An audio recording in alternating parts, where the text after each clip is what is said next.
Hey everyone, this is Sandeep and welcome to my channel Only Study by Sandeep Dhiman. आज हम discuss करने वाले हैं NCERT 9th क्लास के चैप्टर 2 को, जिसका नाम है पीपल एज रिसोर्स। तो ये हमारा TGT का जो सिलेबस है उसमें हम कवर कर रहे हैं इकोनॉमी को। तो बने रहिएगा चैनल के साथ, और अगर आपने सब्सक्राइब नहीं किया है तो प्लीज़ सब्सक्राइब करें, और वीडियो अगर पसंद आए तो लाइक कीजिएगा और शेयर कीजिएगा।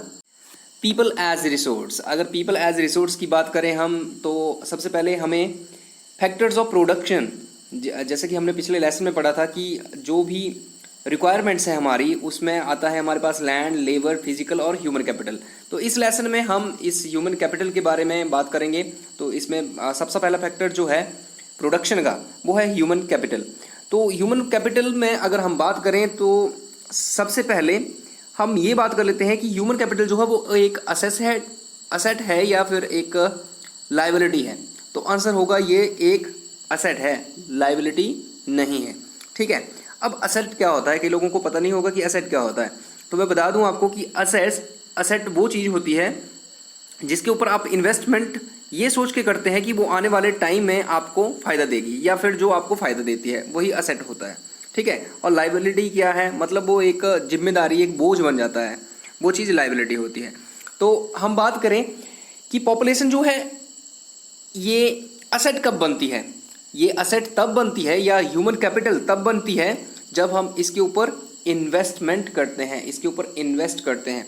अब ह्यूमन के ऊपर इन्वेस्टमेंट की से क्या मतलब है? क्या पैसे खिलाएंगे ह्यूमन को? नहीं। अच्छे कपड़े पहनाएंगे? नहीं। अच्छी एजुकेशन, अच्छी हेल्थ, अच्छी ट्रेनिंग जब हम देंगे तो इसका मतलब ये हुआ कि हमने उस ह्यूमन, जो हमारे पास पॉपुलेशन है, उसके ऊपर हमने इन्वेस्ट किया या ह्यूमन कैपिटल हमने बनाई। क्लियर? अच्छा, फ़ायदा क्या होता है ह्यूमन कैपिटल के ऊपर इन्वेस्ट करने का? तो फ़ायदा ये होता है कि ये भी उसी तरह से रिटर्न्स देती है जिस तरह से कि फिजिकल इन्वेस्टमेंट। मान लो आप कोई मशीनरी खरीदते हैं, ठीक है, उसके ऊपर आपने इन्वेस्ट किया ये सोच के कि ये मुझे मेरे काम को इजी बनाएगी, मुझे अच्छा काम करके देगी। इस तरह से कुछ एक फैक्टर्स हैं जिनको सोच के एक पर्सन जो है एक मशीनरी के ऊपर इन्वेस्ट करता है।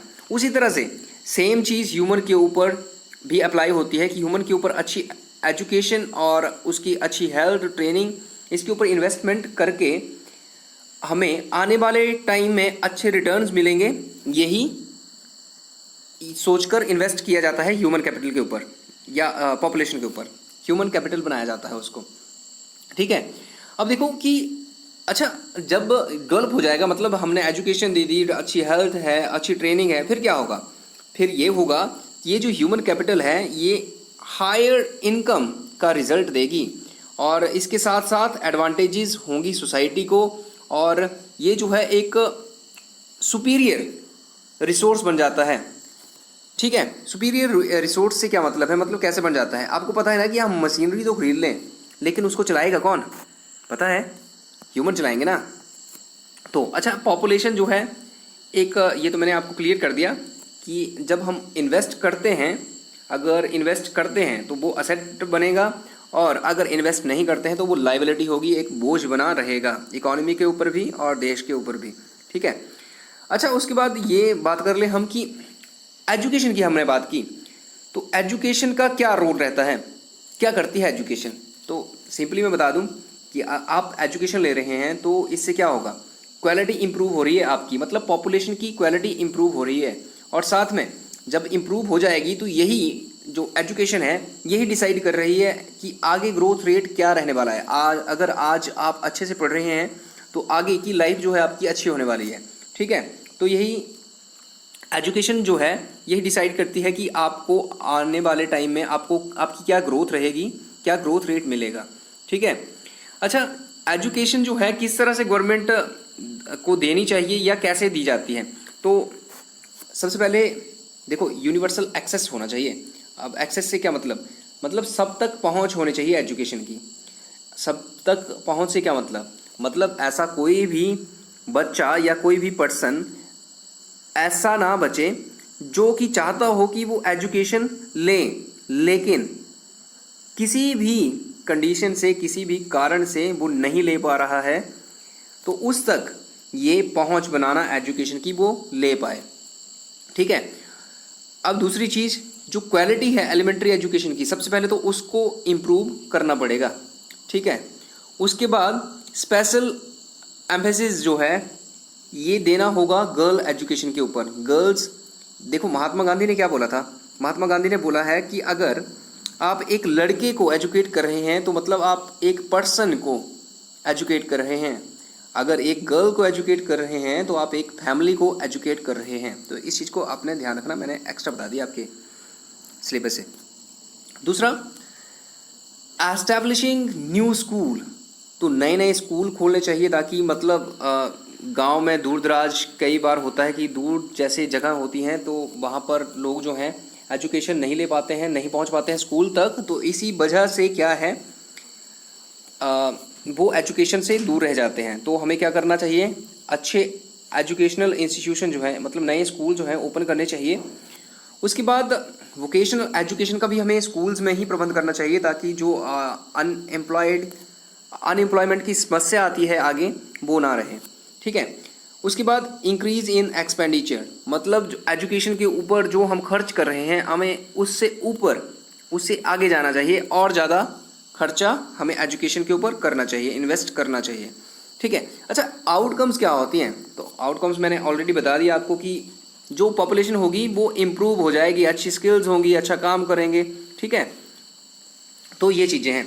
चैलेंजेस क्या आते हैं, जो जो चैलेंजेस होते हैं उनको दूर करने के लिए गवर्नमेंट क्या कर रही है, तो सबसे पहले मैं बता दूं चैलेंजेस बहुत से हैं। जैसे कि हमें पता है कि बहुत से लोग गरीब हैं, अनएम्प्लॉयमेंट है और कुछ सोशियो इकोनॉमिक फैक्टर्स भी होते हैं जो रिस्पॉन्सिबल होते हैं। तो बहुत सी चीज़ें हैं, लेकिन सरकार क्या कर रही है, तो सरकार देखो एक है हमारे पास सर्व शिक्षा अभियान।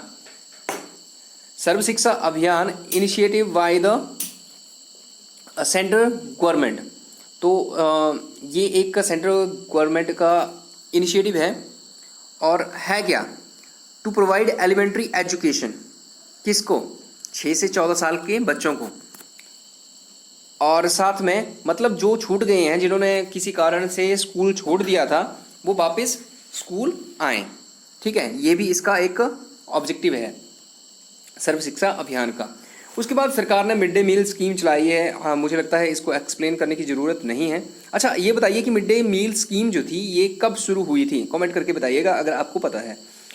एक 12th प्लान, इसमें क्या था, इसने एम किया था, इसका एम था कि जो ग्रॉस एनरोलमेंट है, ठीक है, GER ग्रॉस एनरोलमेंट रेशो, ये जो है इसको 30% तक बढ़ाया जाए। थी किसके बारे में, कहाँ पर बढ़ानी थी, एलिमेंट्री एजुकेशन में, प्राइमरी एजुकेशन में, हायर एजुकेशन में, तो आंसर है हायर एजुकेशन में। 18 to 23 ईयर्स के जो स्टूडेंट्स होंगे उनकी 2021 तक, मतलब 2020-2021 तक जो है 30% तक इंक्रीज करना एनरोलमेंट को हायर एजुकेशन इंस्टीट्यूशन में। ठीक है, एक और चीज़ इंक्रीजिंग एक्सेस एंड क्वालिटी, जो भी एक्सेस है एजुकेशन तक सबका एक्सेस हो जाए और क्वालिटी जो है एजुकेशन की वो इम्प्रूव करना भी इसका एक ऑब्जेक्टिव है। और साथ में डिस्टेंस एजुकेशन, ये भी कि डिस्टेंस एजुकेशन प्रोवाइड करना ताकि जो लोग छूट चुके हैं वो भी एजुकेशन ले पाएँ। उसके बाद अगर आगे बात करें हम क्वालिटी ऑफ एजुकेशन, इसमें हेल्थ का क्या रोल रहता है, तो देखो सबसे पहली चीज़ तो है कोई इंसान जो है एजुकेशन तभी ले पाएगा जब वो हेल्दी होगा, मेंटली भी और फिजिकली भी। तो हेल्थ जो है एक इम्पॉर्टेंट फैक्टर है जो पॉपुलेशन की डेवलपमेंट में ज़रूरी है। अब गवर्नमेंट क्या स्टेप्स ले रही है या क्या लेने चाहिए, किसी भी तरह से आप इसको ऐड कर सकते हैं। ठीक है, क्वेश्चन किसी भी तरह से बन सकता है, तो आपको हर तरह से तैयार रहना चाहिए। Accessibility to good health care, मतलब हर आदमी जो है उसको अच्छी हेल्थ केयर मिल पाए। ठीक है, उसके बाद फैमिली वेलफेयर, ये ऐसी स्कीम्स गवर्नमेंट चलाती है। फिर ये एक देखो न्यूट्रिशनल सर्विस, इसमें क्या है कि जो भी है न्यूट्रिशियस फूड जो है वो प्रोवाइड करना है। जैसे वुमेन है, बच्चे हैं आंगनबाड़ी में दिया जाता है, ठीक है। तो इस तरह की सर्विसेज जो हैं गवर्नमेंट ने चलाई हैं। फिर देखो गवर्नमेंट क्या करती है, हेल्थ सेंटर खोलती है या खोल रही है, हॉस्पिटल्स, डिस्पेंसरीज और डॉक्टर्स और नर्सेज का भी प्रबंध करती है। तो गवर्नमेंट ये स्टेप्स ले रही है और इसी तरह के स्टेप्स जो हैं आगे लेने भी चाहिए। अगर आउटकम्स की बात क्या करें तो क्या आउटकम्स रहेंगी और साथ में चैलेंजेस भी। तो आउटकम्स की हम बात करें तो देखो गुड हेल्थ होगी तो नेचुरल है कि एक पर्सन जो है अच्छे से काम कर पाएगा, अच्छे से काम कर पाएगा, अच्छे से पहले तो अच्छे से पढ़ लिख पाएगा, फिर अच्छे से उसको अच्छी जॉब मिल सकती है, अच्छे से काम कर सकता है और अच्छे से काम करेगा तो इकॉनमी ग्रो होगी। हम इकॉनमी के बारे में ही पढ़ रहे हैं तो हमारा मेन कंसंट्रेशन जो है इकॉनमी की तरफ ही होना चाहिए। बाकी और भी बहुत सी चीज़ें हैं जो गुड हेल्थ केयर से अचीव कर सकती है पॉपुलेशन। अच्छा, आगे आती है अनएम्प्लॉयमेंट। तो अनएम्प्लॉयमेंट की बात हम करें, अनएम्प्लॉयमेंट होती क्या है। तो अनएम्प्लॉयमेंट जो है वो तब बोलते हैं हम जब कोई पर्सन जो है विलिंग है कि उसको काम मिले, काम कर पाए वो, लेकिन उसको काम जो है वो नहीं मिल पाता है। विलिंग है, इच्छा है उसकी कि काम करना है, लेकिन उसको काम नहीं मिल पाता है, तो उसी को अनएम्प्लॉयड या अनएम्प्लॉयमेंट बोलते हैं, ठीक है। अब क्या होता है, एक रूरल एरिया की हम बात करें तो रूरल एरिया में दो तरह की बेरोजगारी होती है, अनएम्प्लॉयमेंट होती है। कौन कौन सी? एक होती है सीजनल और दूसरी होती है डिस्गाइज्ड या हिडन। तो सीजनल क्या है, मतलब नाम से पता चल रहा है कि सीजन टू सीजन। जैसे आपको पता है कि रूरल एरियाज़ में क्या होता है, क्रॉपिंग सिस्टम होता है, तो क्रॉप जब तक फसलों का काम चलता है तो उस टाइम जो है लोगों के पास काम होता है, और फिर क्या होता है जैसे ही फसल जो है उसकी आगे ज़रूरत नहीं रहती काम की तो वो अनएम्प्लॉयड हो जाते हैं। इसी तरह से डिस्गाइज्ड या फिर हिडन जो बेरोजगारी है उस वो कौन सी होती है? वो होती है जब मान लो एक ये ज़मीन का टुकड़ा है, इस पे काम करने की ज़रूरत है 2 पर्सन को, लेकिन इस पे काम कर रहे हैं 5 लोग। अब क्या है, एम्प्लॉयमेंट तो है, एम्प्लॉयमेंट तो है, 5 लोग काम कर रहे हैं, लेकिन क्या ज़रूरत थी यहाँ पे 5 लोगों की? नहीं। तो ये जो है इसको हिडन अनएम्प्लॉयमेंट बोलते हैं, ठीक है। उसके बाद हम बात करें और अर्बन एरियाज़ में एजुकेटेड अनएम्प्लॉयमेंट होती है, मतलब लोग पढ़े लिखे तो हैं, काम चाहिए उनको, लेकिन उनको अपनी नीड के अकॉर्डिंग जो है वो काम नहीं मिल पाता। जैसे कि एक सॉफ्टवेयर इंजीनियर जो है वो किसी बैंक में नौकरी करने लग जाता है, ठीक है, तो उसको अच्छे से नहीं मिल पाता है, मतलब जो उसकी बिलिंग है, जिस चीज़ के लिए वो कैपेबल है, उस काम को ना करके वो किसी दूसरी फील्ड में चला जाता है। तो ये भी अनएम्प्लॉयमेंट में ही इसको कंसीडर करेंगे हम। आगे है प्रॉब्लम्स क्या होती हैं जब अनएम्प्लॉयमेंट होती है, तो उसकी वजह से क्या प्रॉब्लम्स होती हैं। एक तो देखो हमारे पास जितनी मैन पावर है वो वेस्टेज हो जाता है उसका, ठीक है। उसके बाद जो क्वालिटी ऑफ लाइफ है वो भी नीचे चला जाता है। इकॉनमी जो है ओवरलोड हो जाती है, क्योंकि कुछ लोग काम कर रहे होते हैं और बाकी जो है उनके ऊपर डिपेंडेंट हो जाते हैं।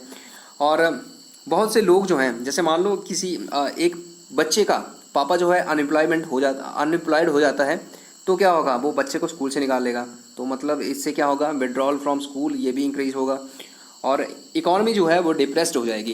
तो ये था हमारा आज का इस वीडियो में। आई होप वीडियो आपको वैल्यूएबल रहेगा आपके लिए और आपको पसंद आया होगा। अगर पसंद आया है तो प्लीज़ लाइक कीजिएगा और सब्सक्राइब कीजिएगा मेरे चैनल को। Thank you.